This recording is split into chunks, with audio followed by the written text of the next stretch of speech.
Have you ever felt like you are not entirely alone in your own head?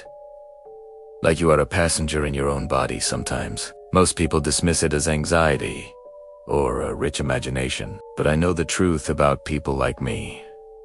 The sinister ones. It is called vanishing twin syndrome, a medical term. Dry. Clinical. It explains how, in the first weeks of my mother's pregnancy, there were two of us. And then one stopped developing. The tissue, the nascent form of my twin brother, was reabsorbed. The doctors say it is harmless. They say the body simply recycled the material. But the occult forums, the spiritual experts, they tell a different story. They say you do not just recycle a soul. I am left-handed.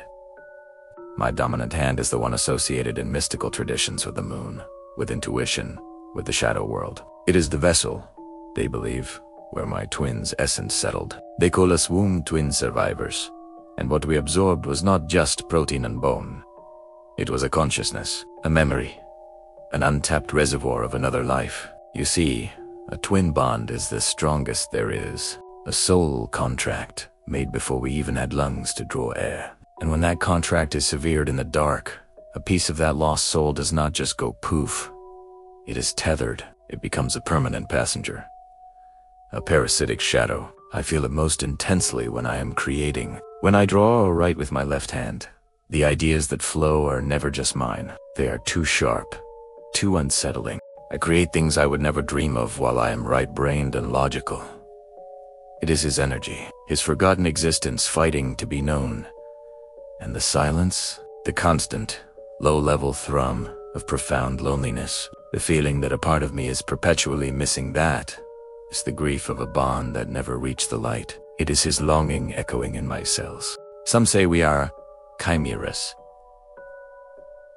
carrying two sets of DNA. I like to think of it more spiritually. I have two souls, one dominant, one sleeping, but perpetually hungry. He does not speak in words, but in urges, in gothic, horrific visions that feel too real to ignore. When I am alone in the dark and I see a flicker of movement out of the corner of my left eye, I do not panic. I just know.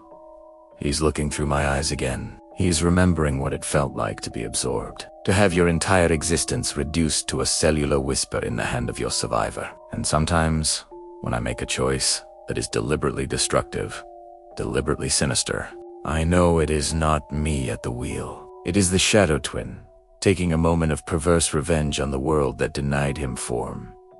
Are you a left-handed person? Do you ever look at your reflection and see a stranger staring back? Maybe, just maybe, you are not one.